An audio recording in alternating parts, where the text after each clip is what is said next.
Captain Jake Morrison sat in his command chair aboard the U's Phoenix, watching the stars drift past through the main view screen. The ship was 3 months into a routine survey mission in the Outer Rim territories.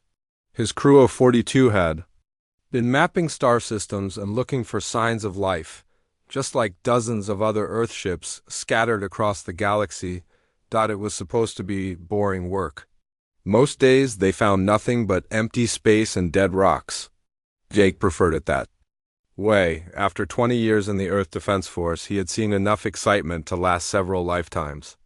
A quiet survey mission was exactly what he needed before retirement.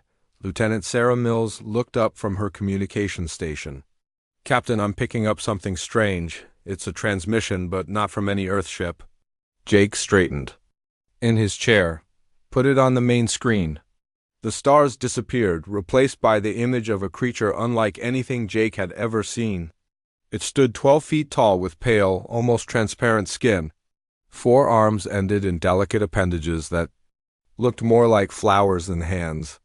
Large, dark eyes dominated a face that seemed both alien and strangely peaceful. "Humans of Earth," the creature spoke in broken but understandable English. "My name is Elder Vexstar of the Xanthari Council. We know of your people from your broadcasts that reach our world. We have learned your language because we hoped one day to meet you." Jake exchanged glances with his first officer, Commander Lisa Stone. First contact protocols demanded they report this immediately to Earth Command, but something in the alien's voice made Jake want to hear more. "We call to you now, not in friendship, though we offer that freely, but in desperate need. Our world dies. The Crexan Dominion comes with their death ships. We have 7 of our day cycles before they arrive for what they call the final harvest." The image changed, showing aerial views of a beautiful world covered in crystal cities that seemed to grow naturally from the landscape. Gardens floated in orbit around the planet, providing food for billions of inhabitants. It was a paradise, unlike anything humans had ever seen. Then the scene shifted again. Massive ships, each the size of a small moon, hung in space above a different world. These ships were clearly alive, with organic surfaces that pulsed like heartbeats.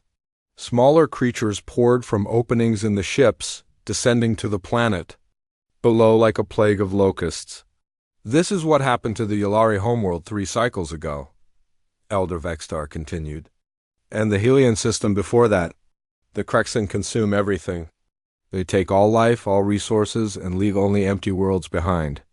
Jake watched in horror as the footage showed the systematic destruction of an entire civilization. Cities burned while insect-like creatures the size of tanks moved through the streets. The aliens were clearly intelligent but showed no mercy. They killed everything that moved and stripped the land bare. "We have tried to evacuate," the elder said. "But our ships are slow, designed for peace and exploration. We cannot save even 1% of our population before the Crexan arrive. We have no weapons, no armies, no way to fight. Our people have lived in harmony for thousands of your years. We know only how to create and grow, not how to destroy." The image returned to Elder Vexstar, and Jake could see something like tears in the alien's large eyes. "We know your reputation as warriors, humans of Earth. We have seen your history in the broadcasts that reach our world. You have fought terrible wars, but you have also shown great courage in protecting those who cannot protect themselves. We offer you everything we have. Our knowledge, our science, our friendship, but we have nothing to fight with. Please, if there is any mercy in your hearts, help us." The transmission included detailed star charts showing the location of the Xanthari homeworld, technical specifications of their cities and defenses, and complete databases of their scientific achievements. Jake's science officer, Dr. Ryan Chun, was already analyzing the data with obvious excitement. "Captain," Dr. Chun said quietly, "their agricultural technology is centuries ahead of ours. They've solved problems we're still struggling with on Earth, and their clean energy systems could revolutionize our entire civilization." But Jake wasn't thinking about technology.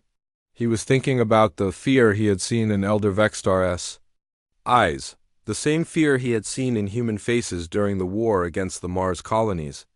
The fear of people who knew they were about to die and could do nothing to stop it. Commander Stone stepped beside his chair. Sir, we need to forward this to Earth Command immediately. This is way above our authority level. Jake nodded. Do it. Priority 1 transmission.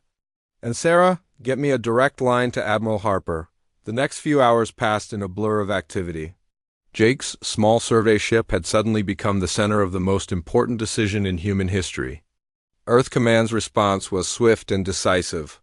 Admiral Lisa Harper, the head of Earth's Defense Forces, convened an emergency session of the United Earth Defense Council. Jake found himself on a secure video link with the most powerful people. On Earth, President Helen Clark sat at the head of the table, flanked by military leaders and civilian officials. The debate was intense and immediate. We're talking about committing our entire fleet to a war we know nothing about, said General Mike Sullivan. These Xanthari could be lying. This could be a trap. Dr. Angela Foster from the Science Council disagreed. The data they've provided is genuine. I've had my best people analyzing it for the past 6 hours. Their technology could solve Earth's energy crisis and feed billions more people. Even if they're telling the truth, said Defense Secretary Robert King, we're talking about traveling over 200 light years to fight an enemy we've never encountered. Our fastest ships would take 5 days to get there. Admiral Harper had been silent through most of the debate, studying the tactical data Jake's crew had compiled. Finally, she spoke.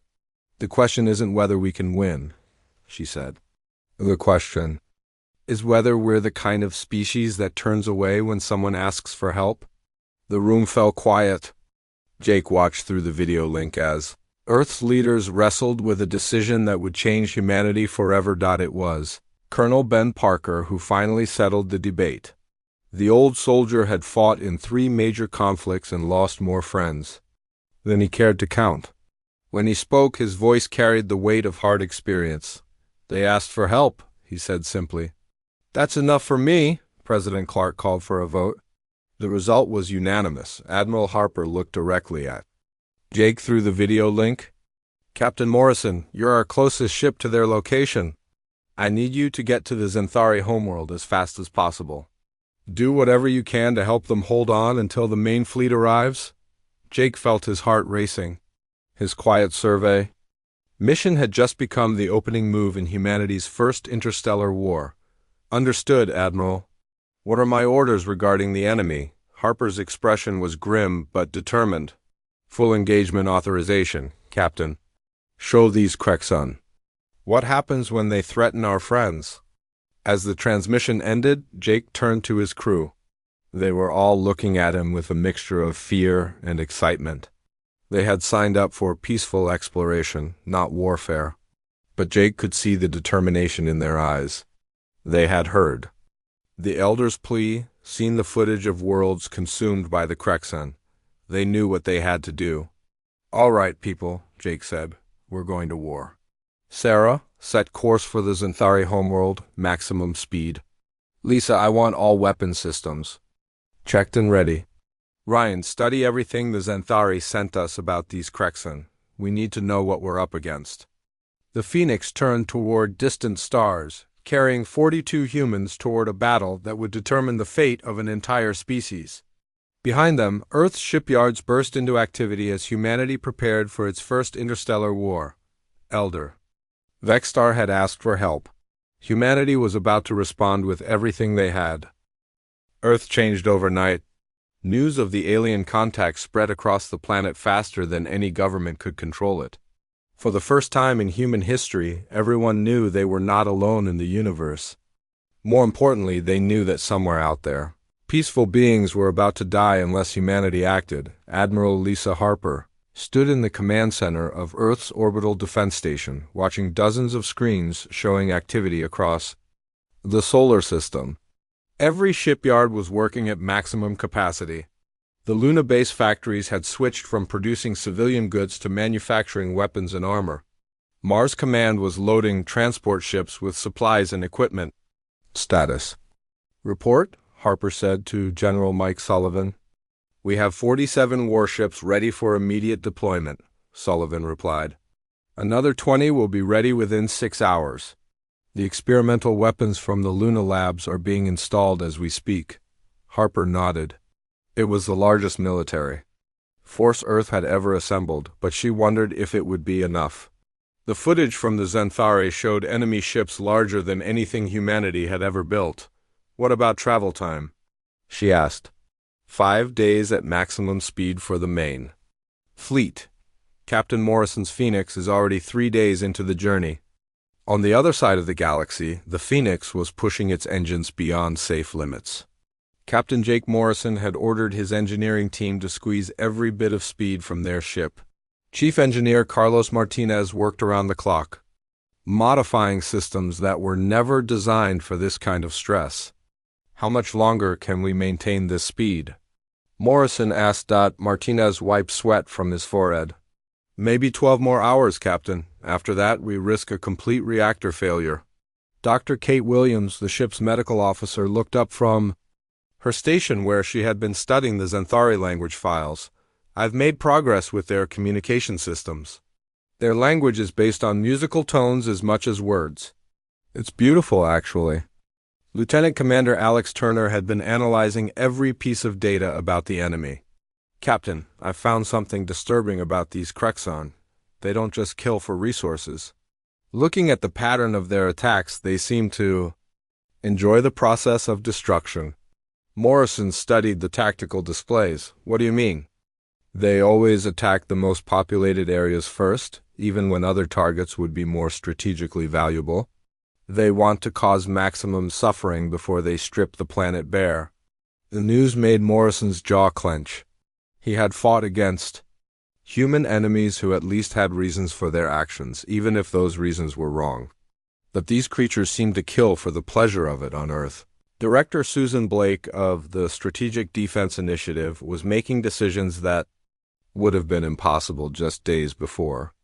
She authorized the deployment of weapons that existed only in theory, including experimental energy shields and quantum torpedoes that had never been tested in real combat. Are you sure about this? Asked her assistant, Dr. Peter Kim.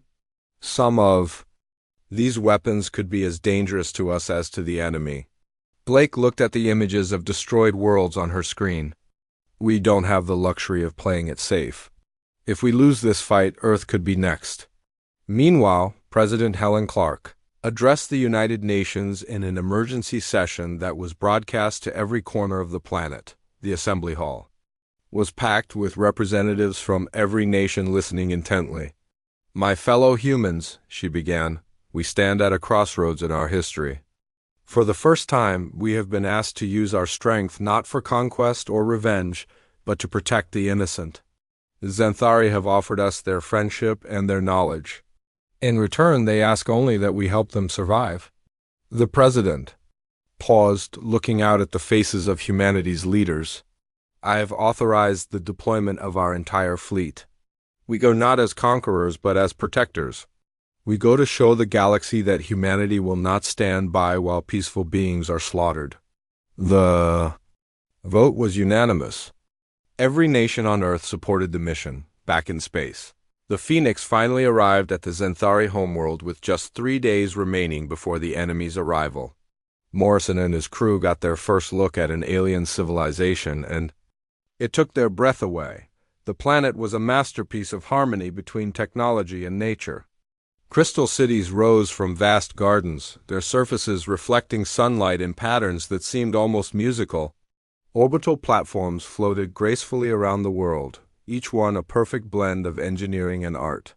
It's beautiful, whispered Communications Officer Sarah Mills, Elder. Vexstar's voice came through the ship's speakers as they approached the planet. Captain Morrison, we welcome you to our world. We have prepared everything we promised your people. The landing party that beamed down to the surface found themselves in a city unlike anything on Earth. The buildings seemed to grow from the ground itself, their walls alive with soft light. Xanthari citizens moved through the streets with a grace that spoke of centuries of peace. Elder Vexstar met them personally at the landing platform.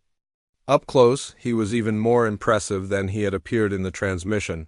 His forearms moved in fluid gestures as he spoke, and his large eyes showed intelligence and kindness in equal measure. "We have gathered all our scientific data. For you," he said, leading them through gardens filled with plants from dozens of worlds. "Our agricultural techniques, our energy systems, our medical knowledge, it is yours freely." Dr. Williams was amazed by what she saw. The Xanthari hospitals could heal injuries that would be fatal to humans. Their farms produced food without any waste or pollution. Their cities ran on clean energy that seemed to come from the planet itself. "How do you do it?" she asked. "We work with nature instead of against it," Elder Vextar explained.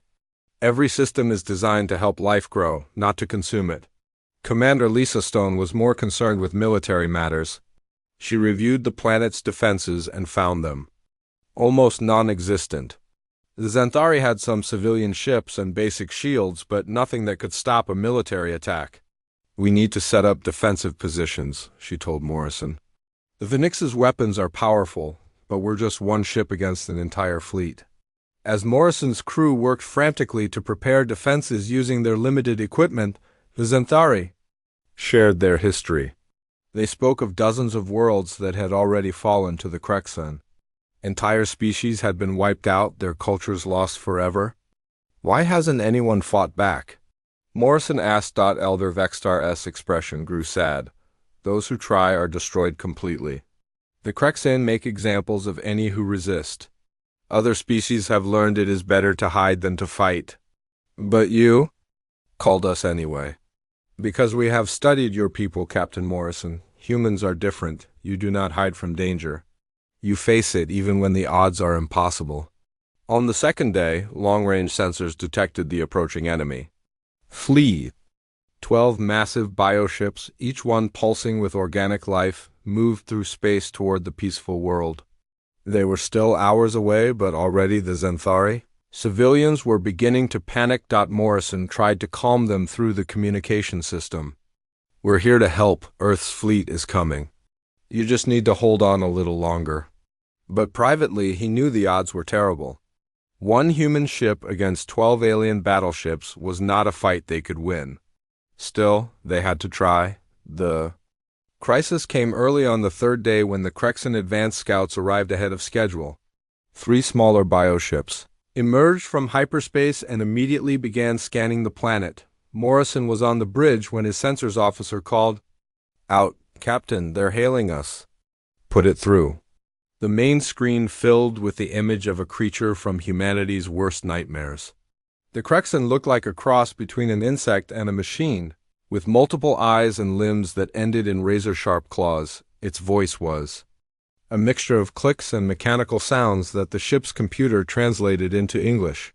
"Humans, we have consumed 17 of your survey teams over the past cycles.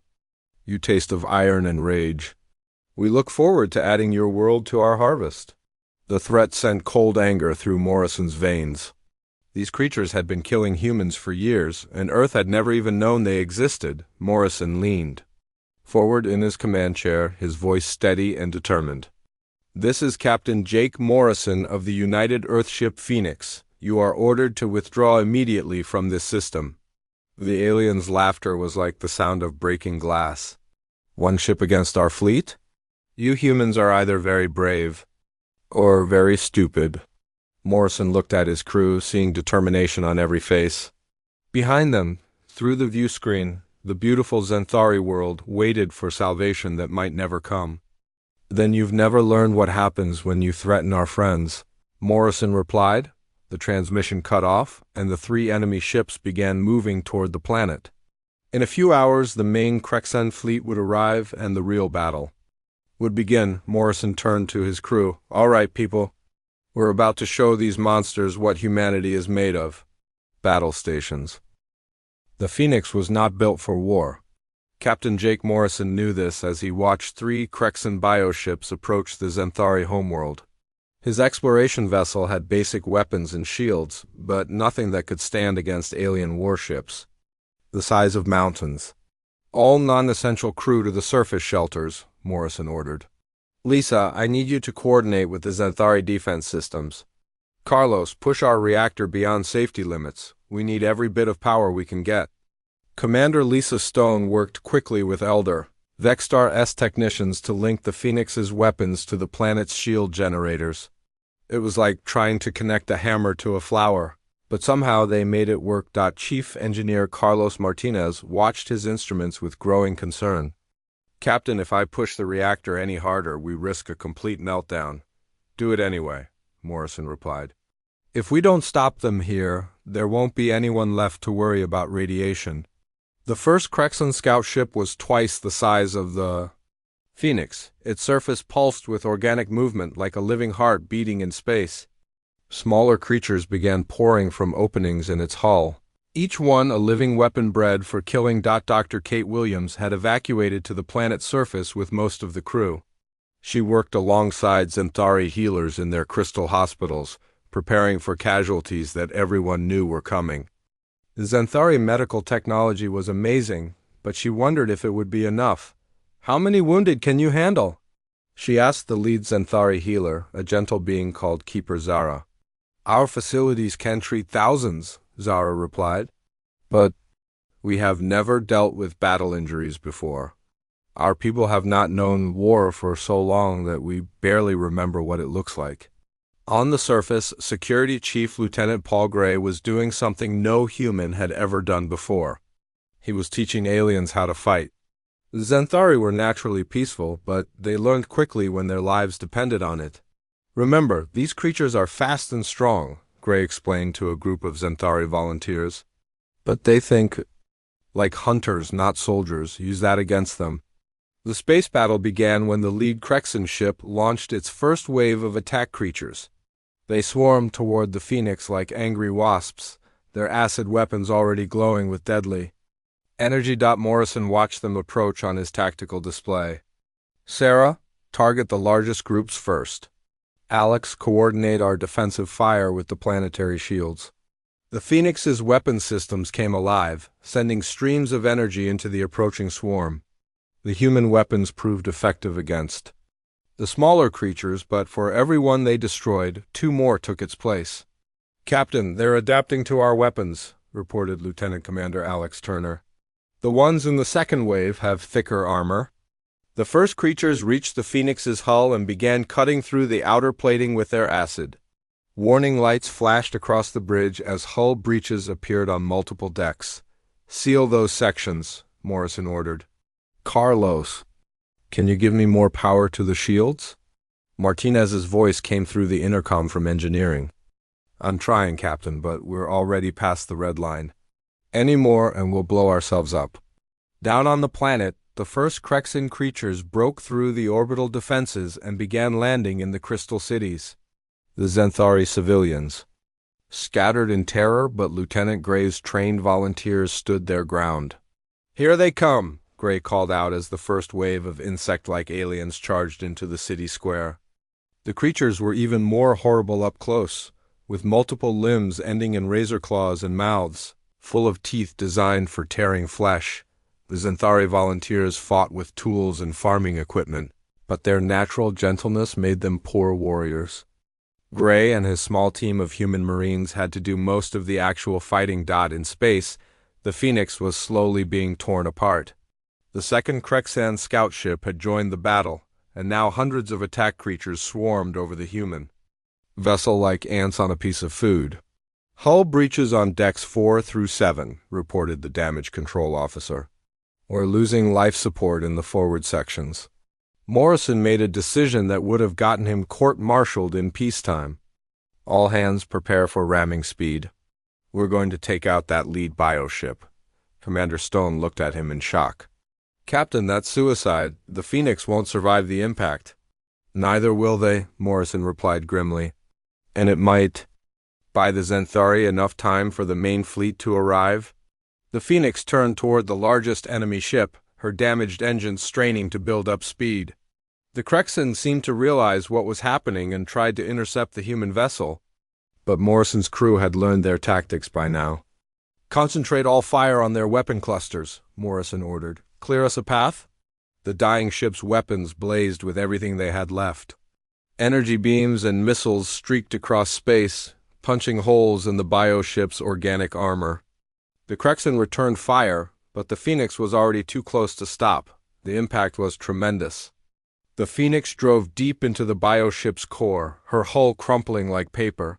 But the alien vessel fared even worse.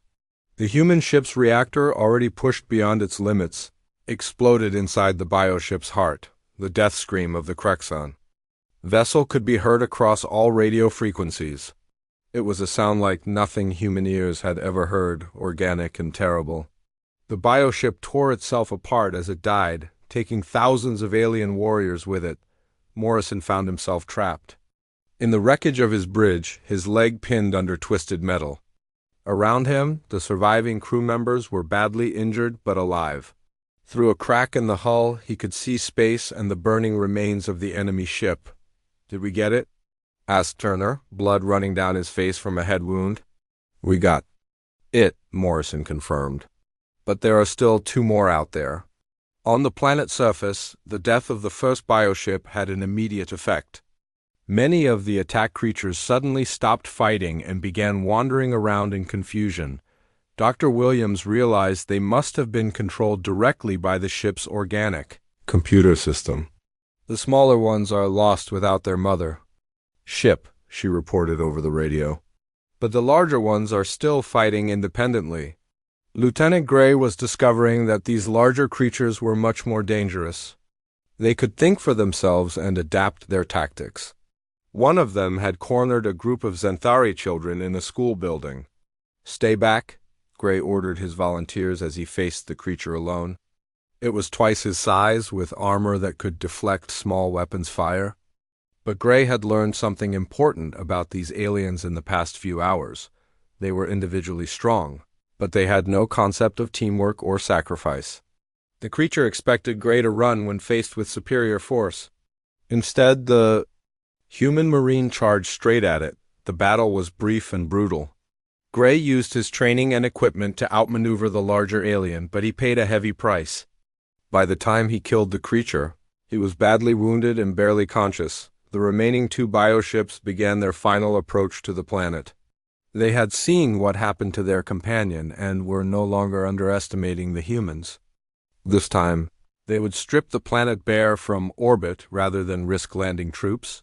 Elder Vextar stood in his council chambers, watching the approaching ships on his screens.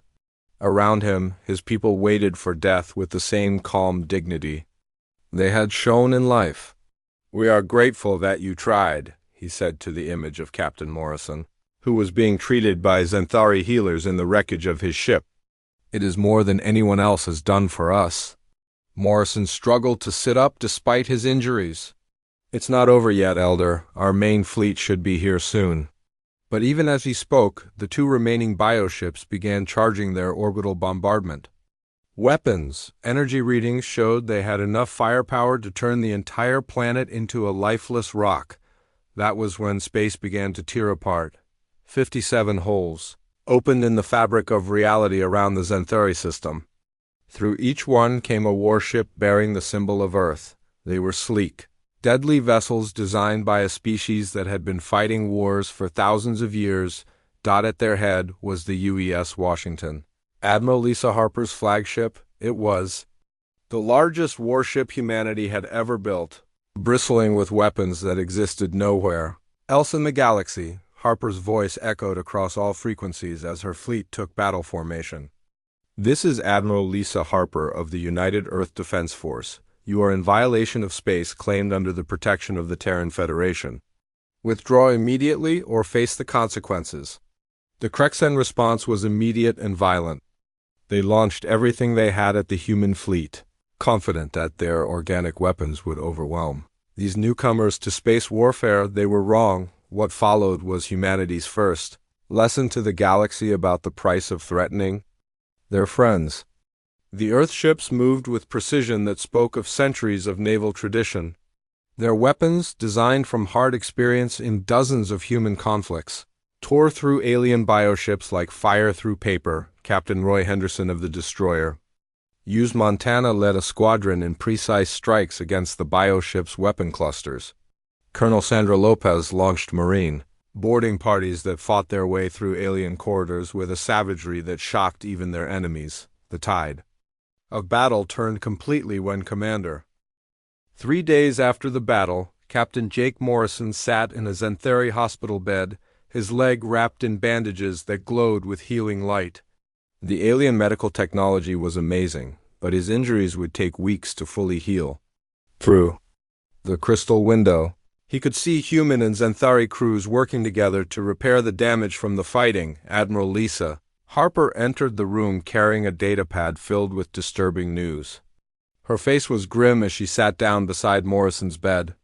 "How bad is it?" Morrison asked, seeing her expression. "Worse than we thought," Harper replied. "The intelligence we gathered from the destroyed bioships shows that Force was just a harvesting team. The real Krexan military has over 1,000 ships and controls 300 star systems." Morrison felt his heart sink. "How many species have they wiped out?" 47 confirmed extinct civilizations, maybe more." Harper showed him images. On the datapad. World after world, all reduced to lifeless rocks. "They've been doing this for over 1,000 years, Jake. They're not just raiders or conquerors. They're a plague that consumes everything in its path." Dr. Kate Williams knocked on the doorframe before entering. She had been working with Xanthari healers and other alien refugees who had survived previous Krexan attacks. Her normally cheerful face looked haunted. "Admiral, we need to talk," she said. "I've been interviewing survivors from other worlds. The Krexan have a pattern. After they destroy a harvesting force like the one we fought, they send their main battle fleet to eliminate the threat completely." Harper nodded grimly. "Our long-range scouts confirm it? A massive Krexan armada is heading toward both Earth and this system. They'll be here in 6 months." On Earth, the news of humanity's first interstellar victory had been followed quickly by the sobering reality of what they faced. President Helen Clark stood before the United Nations in another emergency session, but this time the mood was very different. "Fellow leaders," she began, "we have learned that our enemy is far larger than we initially believed. The force we defeated was just the beginning. Intelligence suggests the Krexan are mobilizing their entire military to destroy both Earth and our new allies." The assembly hall buzzed with worried conversations. Some representatives called for immediate evacuation of Earth's population to hidden colonies. Others demanded that humanity withdraw from the conflict entirely. General Mike Sullivan stood to address the assembly. "Evacuation is impossible. We have billions of people and nowhere near enough ships to move them. As for withdrawal, the Krexan have already marked us as a threat. They won't stop until they've consumed our entire species." Dr. Angela Foster from the Science Council had different news. "The Xanthari have shared their complete database of galactic civilizations. There are 23 species currently hiding from the Krexan, who might join us if they believed we had a chance of winning." Director Susan Blake had been working around the clock with her team. "We're already building new weapons based on what we learned from the first battle. The sonic disruptors that work so well against their bioships can be improved, but we need time." President Clark looked out at the worried faces of humanity's leaders. "Then we'll give ourselves time. I'm authorizing the largest military buildup in human history. Every shipyard, every factory, every resource we have will be dedicated to this war." Back on the Xanthari homeworld, Elder Vexstar was having his own difficult conversations. He stood in the rebuilt council chambers with representatives from several refugee species who had managed to escape Krexan attacks. Keeper Yinth, one of the few surviving Ilari, spoke with the musical voice of her bird-like people. "You ask us to fight, but we have seen what happens to those who resist. The Krexan make examples of entire species." "That was before," Elder Vexstar replied. "The humans have shown us something we thought was impossible. They defeated a Krexan force without losing a single ship in the main battle." An Helian engineer named Builder Korvax shook his massive head. His people were strong and intelligent, but they had been reduced to a few thousand survivors hiding in asteroid bases. "One victory does not make a war. The Krexan have crushed every resistance for 1,000 years." Commander Lisa Stone entered the chamber, still wearing bandages from the recent battle. She had been working with refugee engineers to understand Krexam technology and tactics. With respect, she said, you've all been fighting them alone. Humanity doesn't fight alone. We build alliances, we share technology, we coordinate our efforts. That's how we survived on Earth, and that's how we'll survive out here. Elder Vextar gestured to a holographic display showing the approaching enemy fleet. The humans are offering to share their military technology with any species willing to join the fight. They ask for nothing in return except that we stand together. Keeper Yinth's feathers rustled with interest. Their weapons can truly destroy the bioships? I saw it myself, Elder Vextar confirmed. Human ships move like nothing the Krexan have faced before. Their weapons are designed to kill, not just harvest. And their warriors... He paused, remembering Morrison's crew sacrificing themselves to save strangers. Their warriors fight not for conquest, but to protect others. On Earth, the transformation was remarkable to witness. Cities that had been centers of art and culture became manufacturing hubs.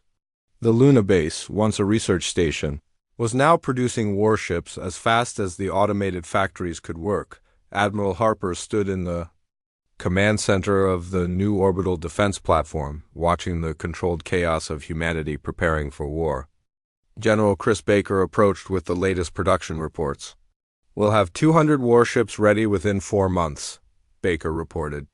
The new sonic weapons are being installed on every vessel. We're also developing something the aliens have never seen before. What's that? Harper asked. Coordinated fleet tactics. Every species the Krexan have fought so far has used individual ships or small groups.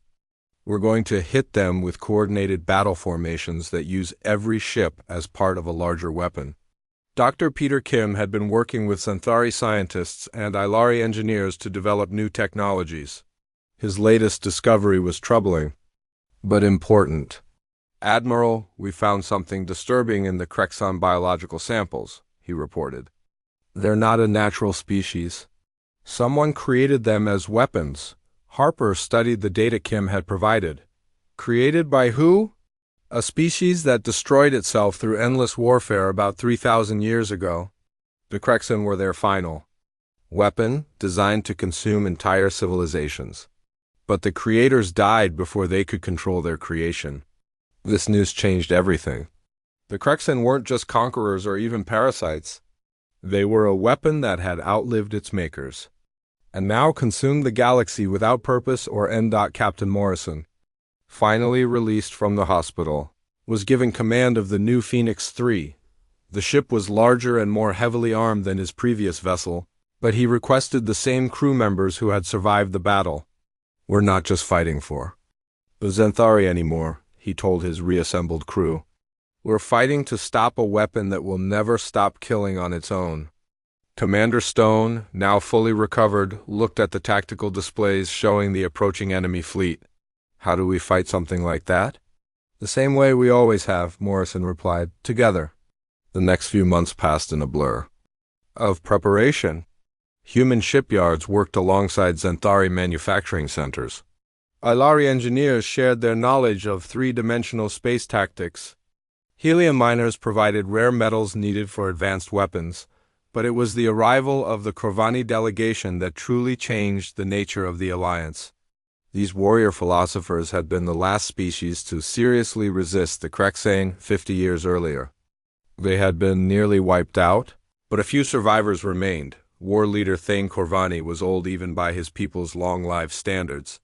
His species looked almost human except for their silver skin and the wisdom marks that covered their faces.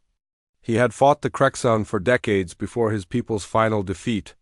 You remind me of my people, he told Admiral Harper during their first meeting. We too believed that courage and determination could overcome any enemy. We were wrong. What did you learn? Harper asked. That the Krexan adapt quickly to any tactic used against them more than once. That they have weapons we have never seen held in reserve, and that they will sacrifice any number of their own forces to achieve victory. Thane's ancient eyes held depths of pain, but you have something we never had. What's that? Hope that spreads to others. Already. 3. More species have contacted us asking to join your alliance. Word is spreading that the humans cannot be defeated easily.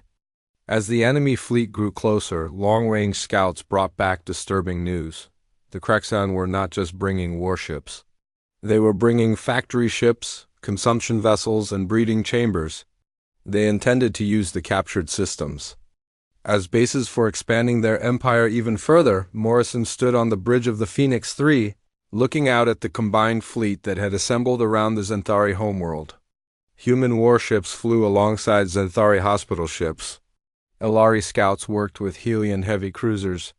For the first time in galactic history, multiple species were working together as a single military force. Elder Vextar's voice came through. The largest space battle in galactic history began at dawn on the Xanthari homeworld. Over 1,500 ships faced each other across the void of space as the Krexan main fleet emerged from hyperspace like a plague of locusts. Admiral Lisa Harper stood on the bridge of the UES Washington, watching the enemy formation with experienced eyes. The Krexan had brought everything they had: massive bioships that pulsed with organic life, factory vessels designed to strip entire worlds, and breeding chambers that could create new warriors during battle. Admiral, enemy fleet count is confirmed at 1,200 vessels, reported Captain Roy Henderson from his position aboard the destroyer Montana. They outnumber us 3-1, Harper nodded calmly. Numbers don't win battles, Captain. Coordination does. All ships execute Battle Plan Alpha. The combined Alliance fleet moved with precision that amazed even their own commanders. Human warships took point positions while Xanthari hospital ships stayed safely behind the lines. Elari scouts darted between the larger vessels like deadly birds, marking targets for the heavy Helian cruisers. Captain Jake Morrison commanded the Phoenix 3 from the center of the formation. His ship had been equipped with the most advanced sonic weapons humanity had developed, based on Dr. Peter Kim's research into Krexan biology. All ships, remember what we learned, Morrison broadcast to the fleet. These creatures adapt quickly, so we can't use the same tactic twice. Stay flexible and trust your wingmen. The first wave of Krexan attack creatures launched from the bioships like a living cloud of death. But this time, humanity was ready for them. The Alliance fleet opened fire with coordinated volleys that created kill zones in space where nothing could survive. War leader Thane Corvani, commanding a mixed squadron of Corvani and human ships, watched the battle unfold with growing hope. Your people fight like my ancestors dreamed of fighting, he told Admiral Harper over the communication link. Together, as one mind with many bodies, the battle raged for hours. The Krexan threw wave after wave of attack creatures at the Alliance fleet, but the coordinated defense held firm. When the aliens tried to adapt their tactics, the Alliance adapted faster. Commander Lisa Stone, now captain of her own destroyer, led a daring attack on one of the enemy factory ships. Her mixed crew of humans and Ilari worked together perfectly, using their different strengths to overcome the bioship's defenses. Target their breeding chambers, she ordered as they penetrated the factory ship's hull. Stop them from making reinforcements. The breakthrough came when Dr. Kim's research team, working aboard a Xanthari science vessel, made a crucial discovery. The Krexan bioships were all connected to a central control system hidden in their largest vessel. It's like a brain controlling the whole fleet, Kim reported to Admiral Harper. If we can destroy it, the smaller ships will lose coordination. The massive Krexan command ship was 3 times larger than anything in the Alliance fleet. Its hull was covered with weapon systems and protected by swarms of attack creatures. Getting close enough to destroy it seemed impossible. Morrison volunteered for the mission without hesitation. My ship has the best sonic weapons. I can punch through their defenses. Jake, that's suicide, Harper replied over the communication link. You'll never make it through their screen. I won't be going alone, Morrison said. Looking around the bridge, he saw the same determination on his crew's faces that had carried them through every battle. All volunteers stepped forward. Every member of his crew stepped forward. Elder Vextar contacted Morrison directly as the Phoenix 3 prepared for its attack run. Captain, our people will remember the sacrifice for 1,000 generations. Don't plan my funeral yet, Elder, Morrison replied with a grin. We humans are harder to kill than we look. The final assault began with every ship in the Alliance fleet firing at once. The concentrated barrage cleared a path through the Krexon defenses, but it would only last minutes before the aliens could adapt and close the gap. Morrison pushed the Phoenix 3 to maximum speed, diving straight toward the command bioship through a storm of enemy fire. Around him, volunteer ships from every species in the Alliance followed. Creating a spearhead of desperate courage, Captain Henderson's Montana took a direct hit from a bioship's main weapon but kept firing until the very end. Commander Stone's destroyer rammed through a cluster of attack creatures, clearing the way for Morrison's ship. One by one, the volunteer vessels sacrificed themselves to get Morrison closer to his target. Hull breach on Deck 5, reported Chief Engineer Carlos Martinez, losing atmosphere on multiple levels. Keep us flying, Carlos, Morrison replied, never taking his eyes off the target. Just a little bit longer. The Phoenix 3 punched through the command bioship's outer defenses and drove deep into its organic interior. Morrison's crew fought their way through corridors that pulsed with alien life, following Kim's directions toward the central control chamber duct. What they found there changed everything they thought they knew about their enemy. The control system wasn't just a computer, it was the preserved brain of one of the original creators, kept alive for 3,000 years to control their biological weapon, the ancient being, connected to the ship by countless organic cables, spoke to Morrison through translation devices scattered throughout the chamber. Its voice was weak but filled with desperate hope. Please, it whispered, end this nightmare. We created them to fight our enemies, but they consumed us too. For 3,000 years, I've been forced to guide their destruction. I cannot stop them, but you can. Morrison looked at the pathetic creature that had been trapped in this living hell for millennia. How do we stop them? Destroy the neural network. Without central control, they will revert to basic animals. They will still be dangerous, but they will no longer be an organized threat. Morrison nodded to his crew. They had come here to save the galaxy and they would finish the job. Do it! The destruction of the control system sent shock waves through every Krexan vessel in the fleet. The perfectly coordinated enemy formation suddenly dissolved into chaos as thousands of bioships began operating on pure instinct, without their guiding intelligence. The Krexan ships turned on each other. Attack creatures that had been bred to follow orders now followed only their hunger. The enemy fleet tore itself apart in minutes. Morrison and his crew barely escaped the collapsing command ship, but they had done it. The Krexan threat that had plagued the galaxy for 1,000 years was finally ended. In the aftermath of victory, the Alliance fleet began the long process of rescue and recovery. Xanthari hospital ships worked alongside human medical vessels to treat the wounded.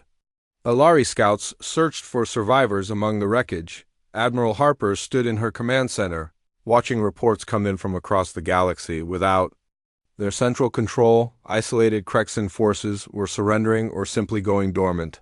The nightmare was truly over. 6 months later, a new space station orbited the Xanthari homeworld. It served as headquarters for the Galactic Cooperative Defense Initiative, the first truly interstellar alliance in galactic history. Admiral Harper, now Supreme Commander of the Alliance, worked with representatives from 17 different species to ensure that no world would ever again face extinction alone. Elder Vextar served as the Alliance's chief diplomat, helping new species integrate into the growing community of free worlds. His people's gift for harmony had proven just as valuable as humanity's talent for warfare. Captain Morrison, fully recovered from his injuries, commanded the Alliance patrol fleet. His job was to explore new regions of space and offer protection to any species that needed it. On the first anniversary of the battle, Morrison stood on the observation deck of the space station, watching human children and Xanthari younglings play together in the orbital gardens. Through the transparent walls, he could see ships from dozens of worlds working together in peace. Elder Vextar joined him at the window, his 4 arms moving in the graceful gestures his people used to express deep contentment. A year ago, we pleaded for help, the elder said softly. We expected you to send soldiers and weapons. Morrison smiled, remembering that desperate transmission that had started everything. What did we send instead? You sent something far more precious, Vexstar replied. You sent hope. You showed the galaxy that different species could work together, that the strong could protect the weak, that intelligence and compassion could triumph over endless hunger. In the distance, a mixed patrol of Alliance ships departed for the Outer Rim, carrying humanity's message to the stars. They would find new species, offer friendship to the peaceful, and protection to those who needed. Morrison watched them go, knowing that his small survey ship had started something that would change the galaxy forever. They had pleaded for help. Humanity had responded with war. But what they had built together was peace. The galaxy is safe, Morrison said quietly. Elder Vexstar's large eyes reflected the light of distant stars. Not just safe, my friend. For the first time in 1,000 years, it has hope.